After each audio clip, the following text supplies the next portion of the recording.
Hey everyone, welcome back. We've been talking lately about memes, and in my last video we've discussed in great length the game Death Stranding and a lot of other Hideo Kojima's work in video games like Metal Gear Solid 5, and how all that number 5 relates to the pentagon structures in the Earth grid network that the Florida Maquis has looked into, and also his astute ties to the word the serpent, to B5. And also what we talked about last time, of course, with Atlantis, the number 5, and it being the number of man. We're going to tie all those concepts into this video today too, but we're also going to go a little bit deeper into the memes. So I've got the book that I referenced last time by Richard Dawkins out, The Selfish Gene, where we had originally just talked about how ideas or are memes memes are ideas that are viruses in and of themselves, and how that of course also has relevance to the DC Parasite network that the Florida Maquis has put into his KMZ file research here from Google Earth, and that from the game Death Stranding we showed last time has some sort of symbolic spell effect. The communication bridges, the telecommunication bridges, and the company that you work for in that game being called Bridges.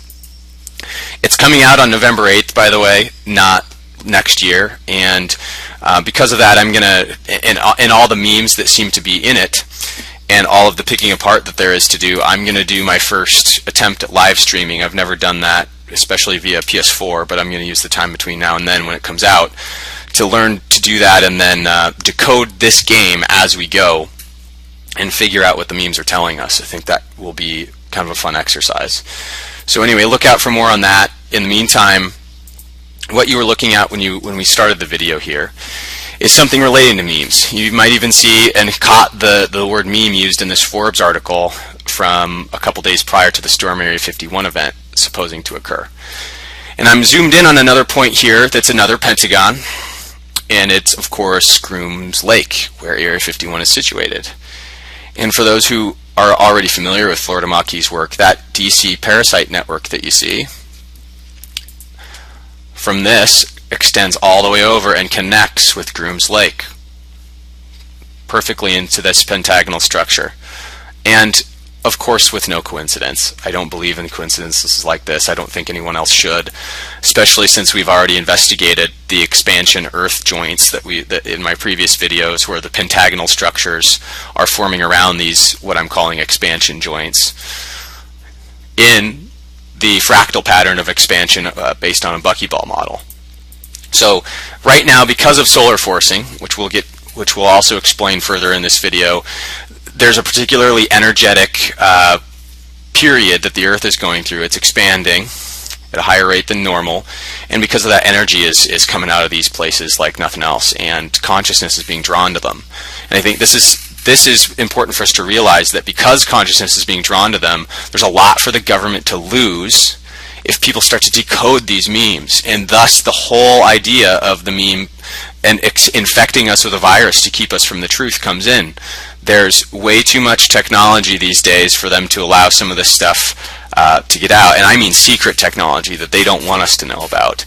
And so we have to keep all these things in mind, everyone, when we're truly breaking these things apart and realize that the mimetic spells that we're under are very real.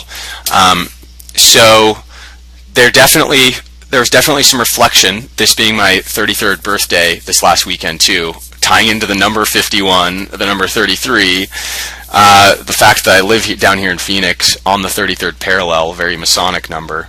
Of course, there's some tie-ins to that, and then also my own UFO experience I was reflecting on a lot with this stuff going on, and I'm going to share that here in a second too, because it's very relevant to what we're going through. Because the memes came out hard in the media after the UFO event I encountered happened 2 years ago, and they distracted everybody that witnessed it away from it, and it ended up not being a thing. Of course, Propaganda by Edward Bernays, worthy reading for anybody needing to get into these topics.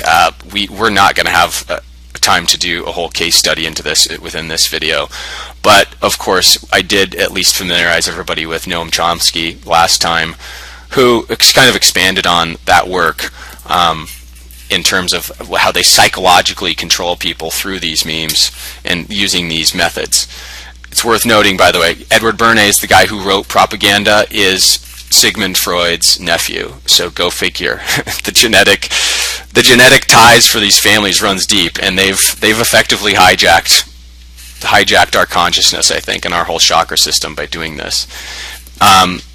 33 final reference before we move on to the Area 51 stuff. We've got 33 spine vertebra in our spine, and of course this is the twin snake chakra system that ties it all together too. But Bob Lazar going on the Joe Rogan Experience is the thing that kicked this whole meme off, and this was going to happen, guys, because of all of this extra energy hitting our Earth. The consciousness wants to raise.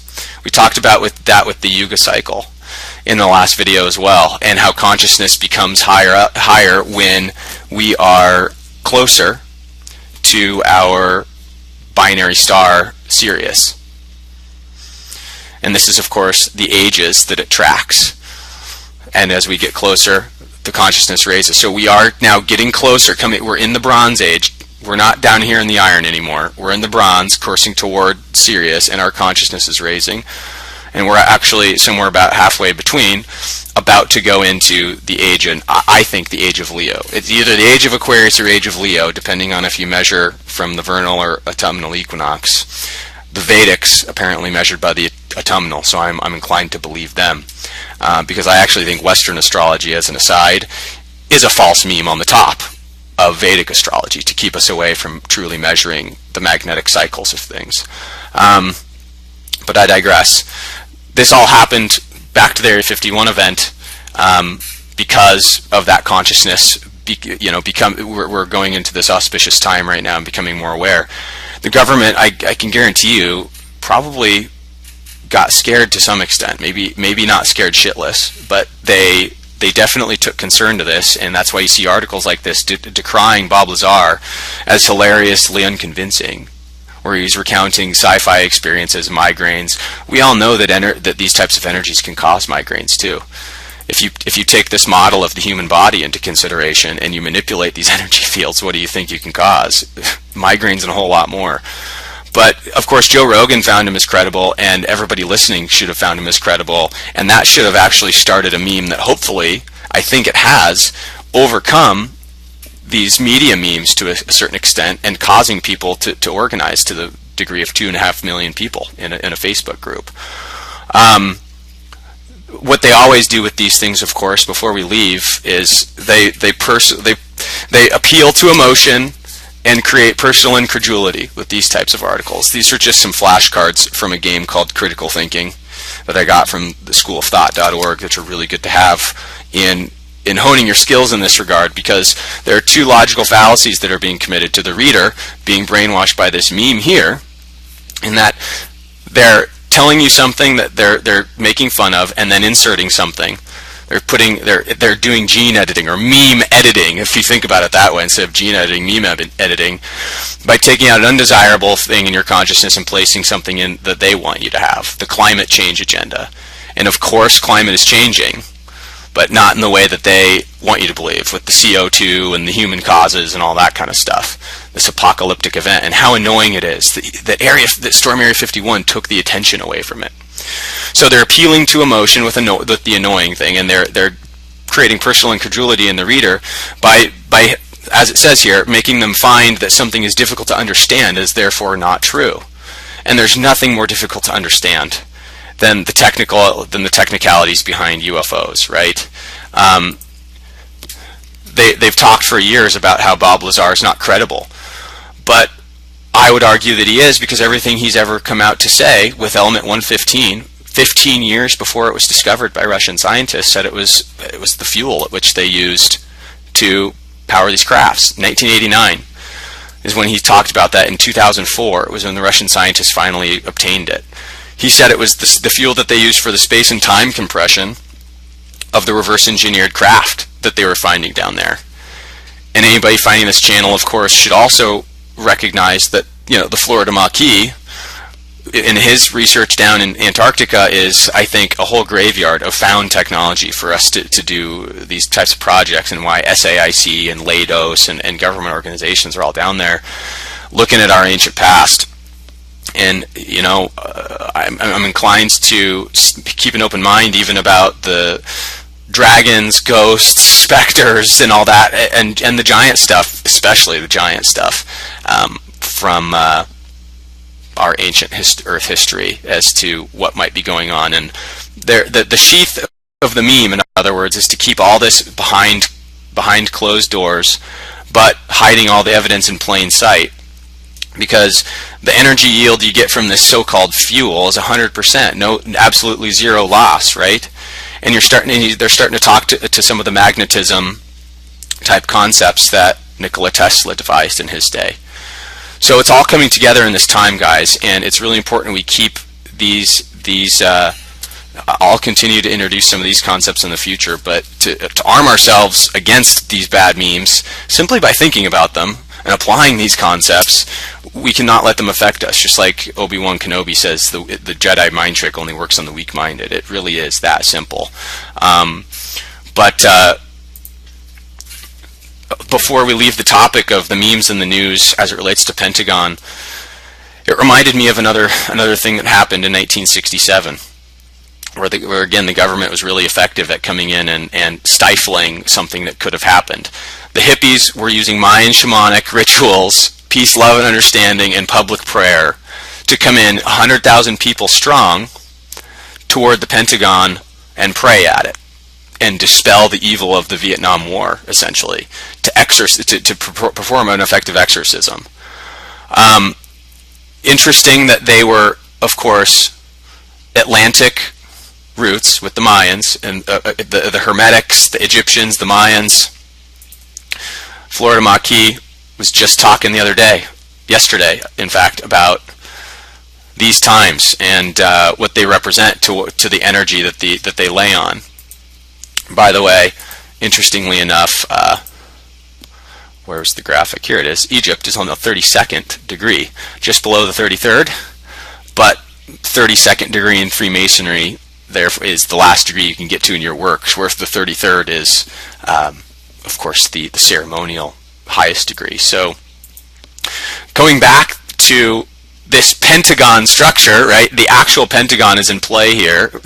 The mimetic Parasite network almost got hijacked on this day, is how I read this, and it was by a bunch of pot smoking, LSD induced psychonauts that were coming in here to try and cast a spell and end the war. And I think the government, again, had to go to great lengths to stop this thing from happening. Here's their prayer. They were saying that all the colors of the spectrum, Ra, Jehovah, Anubis, Osiris, Quetzalcoatl, Thoth, Krishna, Jesus Christ, Buddha, basically they're covering the gamut. Non-religious bias, right? Just spirituality to cast the evil out and to exorcise it. And what happened is Ed Sanders and the Fugues, and along with some other demonstrations in the sanctioned off demonstration area that day, came in and gave impromptu, sexually suggestive, invocated, punctuated concert, and they were calling out demons out, to let demons out, to do battle with whatever, I don't know, divine angelic forces may have been coming out with this prayer from these hippies. It's all real crazy stuff, and this is the type of framing that we've got to get ourselves into, especially, again, with Nikola Tesla. We can't discount any of the etheric metaphysical forces, no matter how they're framed. We too often fall victim to these stories because we see these people as nuts, but we got to borrow a lot of what they found out with these drug experiences that are riddled with geometric shapes like this to kind of learn what it is that is behind it all. Because if we don't, we're only going to find out too late. Like guys like Bob Lazar, where finally everybody's coming around. Oh, we found the device that Area 51 used. Okay, now we can call you credible. The Element 115 thing. Basically everything he's proselytized for has come true. So be careful about what you let seep into you on the propaganda front. On more of a lighter side, I think I do want to talk about how during this auspicious time as well, I did some personal reflection on my 33rd birthday, living on the 33rd parallel of the United States here, at least. It goes through Los Angeles, Phoenix, Dallas, Atlanta, Columbia. Because there's a certain experience I'm going to share with you guys here where, again, my personal UFO experience, I've had a few of them, but this is the only one I've gotten on film, where along this 33rd parallel, driving on I-10, I experienced something a couple of years ago that happened to me in the start of a transformative period in my life. And I, in fact, owe the channel, as an aside, an update on my introduction, because none of that stuff rings true anymore in terms of what I'm doing as a profession. I no longer have a solar power company and all that, right? But my 33rd birthday, 33rd parallel in Phoenix, that UFO experience and how it relates to the concept of the phoenix and rising from the ashes to die and be reborn. I'm going to talk about this more in kind of like a journal entry, because I've got pretty deep thoughts about the mythos behind that. But suffice to say, I used this time and the energies coming in to lock into place some really good direction for my life. And I used the energy with the numbers, with the frequencies, with the place, with my own divine path that I'm placed at in this period of time, guys, even down to the streets that I live on. What's interesting is I live in North Phoenix here, right off this 51 freeway. What did we just talk about? But Area 51. And the 33rd Street, 32nd and 33rd Street, going right alongside it. Egypt, Hermeticism, symbolism. There's a guy, in fact, named Zach Hubbard, whose blog I'll just refer you over to and post in the description as well. He talks about the encoding of gematria and what gematria truly does in mimetic format to brainwash people, to mind control people. And I didn't know if you guys can understand, but words also have numeric representations, is essentially what this is. So you can read certain letters and numbers with words, just like this calculator, the gematrinator. I'll just show you an example of how they code this in. Witch, right? Broom, judge, gavel. I'll stop there. These are some examples, but I want you to see how they matched up the harmonics with these guys. Gavel and judge all have the same exact ciphered codex. Broom and witch all have the same exact ciphered codex. Tons of work to do with this stuff too. And Zach's blog is also the best place to get this. But again, Area 51, federal, conspiracy, tinfoil hat, all equal 51. All of these things resonate with me, by the way. I'm a philosopher and a skeptic up until maybe an open mind, but more than a skeptic. But all this stuff's real interesting, and all happening. And I feel like I am diffusing the memes and capturing an energy, guys. And I think everybody should find hope in that. That getting down these conspiratorial research paths is great. It's enlightening, but there shouldn't be any fear in it either. So. Anyway, that's kind of all I'm going to say right now about the 33rd degree, my 33rd birthday, and all that. But what do I want to talk about now? Yeah, the topic of memes. Also, before I leave it, I mentioned the propaganda with Edward Bernays. I mentioned everybody should look at the Noam Chomsky video, but there's another guy to really look into in this regard, all the way back in the 17th or 18th century, Franz Mesmer, the concept of animal magnetism. And this is hypnosis. This is our earliest form of kind of realizing that the magnetic field of the body is a thing, and that manipulating this can actually control the mind, right? It's a basic primer for a lot of the stuff that the CIA ended up getting into. What do you think the term mesmerism was rooted in, right? Mesmerism, hypnotism, animal magnetism, all of these things are representative of that. So last example I'll share to tie this all up, guys, is I'm going to share my own personal UFO experience because of the Area 51 theme, and then we'll get into solar forcing and how that is affecting these energies right now. And show some real important stuff around that, and then we'll probably move on to close the video out. But this is from December 12th or December 22nd, 2017. This UFO experience that I had, and I will say this: I had several other friends that saw this too, but none of them were in the same city. And I'm going to go into that in a second. It has everything to do with the meme being hijacked. Excuse me. Sorry about that. So, without, oops, I guess I'm going to mute the sound and then play this for you guys. So I'll narrate over the top of this what's happening. So this is what my girlfriend had started to film this as we're going westbound on I-10, and we're going toward the airport to pick my cousin up in this, actually. And like I showed you on the chart, we're going from Phoenix to LA, and all of a sudden this thing pops out, and it looks somewhat bizarre. It's glowing, and the photos, the videos don't do it really justice, because at the time I think we only had an iPhone SE that we were filming this with, so it doesn't have the good lens quality that the iPhones now do. But if you guys can see, it's got this swirling portal looking thing that had come out the back of it, and my girlfriend was screaming profanities and all that stuff. That's why I muted the video, because she's sitting there screaming profanities. She's not being able to believe this, but it's got this conical structure to it in this vortex pattern that's kind of forming behind it. And the official narrative that came out, as you guys are going to find in a second, and may even remember, is that this was a SpaceX launch. This stuff looks like no rocket I've ever seen. I've never seen a rocket come apart in two compartments like that and follow almost like on a towed tether behind its main ship.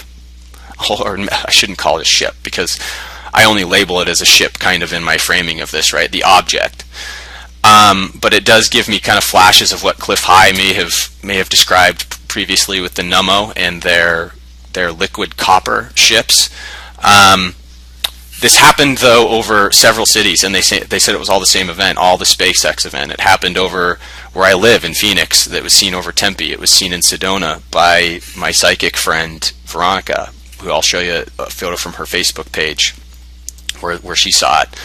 I've got a buddy in Rocky Point, Mexico, who's got a house down there. He was on vacation. He saw this thing down there. If you can see the perspective that we're taking by going under this, guys, it's only maybe 5,000 feet in the air. And the perspective changes as we go by it. This thing's very close to us. So this isn't going to reach over any horizon lines to be seen from consecutive locations from everywhere. Very curious stuff this day, because I think I'm going to stop the video there. We end up going, well, I'll stop it once we end up stopping the car, I suppose. It ended up going due south is what the direction it is now. My girlfriend continues to follow it, and we ended up stopping just under the 101 freeway, I-5 interchange, or we were on I-10 and stopped near the I-5 101 interchange, which I just want to show you for sake of argument, guys, so you can spot for yourselves just via the video that this didn't happen in Phoenix, because of course the environment of Phoenix and LA look really similar. So I just wanted to show I was indeed, here we go, here are those I-5 south, I-10 west, and then the 101 over here on the right, as you can see there. So anyway, I'll stop it there. What ended up happening in the media is of more consequence to what we're talking about with our video series here. The articles that came out portended that it was a SpaceX ship, of course, even in the local paper in Arizona, and they showed the Tempe. They showed the Tempe video of a caught footage of it on top of one of the skyscrapers. Here's a photo of it being caught in Tempe. And then curiously, they had this mention of iridium down here. Here's my friend Veronica's Facebook page. She saw it in Sedona, just to give you guys some more proof positive of what happened. And then you've got, of course, again back here with the iridium article I wanted to link. This is of particular importance because these guys work with SpaceX on some things. I've been in their lobby. I've seen the SpaceX stuff. I've seen the Boeing stuff, and this is particularly noteworthy because if you go to their website, what do you find but a graphical representation of the Earth grid, the communications Earth grid, where of course DC is hacked into with the Parasite network, and as we've shown in previous work with the Earth grid, right? The expansion joints. So solar forcing is happening, guys. This is my main point. What they're trying to do is there's something going on, maybe even extraterrestrial, with these events. I don't know what the true story is. I just know it's BS that it wasn't SpaceX, and it could have something to do with this partnership that SpaceX and Iridium have with installing things for the Earth grid network. I don't know. All I know is that we need to look at the memes, and I need probably more perspective and help to decode exactly what they mean. But it's very curious. I'm just pointing this stuff out. Let's not forget that Phoenix is also a Masonic city, and everything on the 33rd parallel was built by the Masons, who really have a good idea of what spirituality is, right? Here's the inside of their structure. I wanted to point out, back to the concepts of our last video with the Earth temple structures, the pillars at which they design in here. Here's a close-up of one of them, and how they manipulate, of course, the chakra system through their meditative practices and all this, right? So it's real interesting, guys. Remember Constantine Miles' book, of course, with talking about the Earth temple grids in his book. I didn't show these photos in the temple Earth grid video. I'll link that in the description too so you can see it. But here's some examples of all of these old temples that he's found and actually measured the Hertzian frequencies of some of these. 7.5 megahertz frequencies for this is what the Athena Alea temple. These are all transmitter devices. Those pillars, don't they all kind of look like... Where's the photo that I was looking for here? Here it is. Tesla coils. Wardenclyffe Tower, right? These things are transmitters. They create frequency, geometry creates frequency, and we can measure it, and they know how to communicate via this. This is the fundamental physical principles of the universe, chaos all the way up to God. This also matches up with another mimetic structure, Maslow's hierarchy of needs, all the way from physiological needs all the way up to self-actualization needs. If you can keep people down where they cannot get out and they cannot reach a point of security, they're hungry, they're starved, they're not safe, then they're going to be in chaos. They're never going to self-actualize and find any of this stuff that we're investigating out. It's all a spell via this Earth grid network. Need I go back to DC Parasite, right? So Constantine Miles, though, also told us all about the Earth grid network expansion. Here's 200 million years ago. Here's today. So remember that concept, guys. What I'm going to do is wrap this one up, I think, too, because it's almost 30 minutes long. And remember that concept of solar forcing, because what we're going to do is we're going to go into that in the next video, because it's a real important for us to understand how the energies are coming in so we can understand where the memes are coming from a little bit better and arm ourselves for it. I think everybody should also probably go over here. I'm going to do a tutorial probably after that video of this AstroClick travel to find out what your sign is in the Vedic astrology, so you can measure magnetically your astrological path, and specifically where on the ley line structure of the Earth you might best be suited to be living at this period of time. Believe it or not, you can find all that stuff out, and there is hope in this stuff, guys. We're gonna break down Death Stranding eventually. I'm gonna get to hopefully devise strategies for folks that are replicatable that we can employ in the future for this stuff. But again, on reflection on my birthday this last weekend, it was just too funny.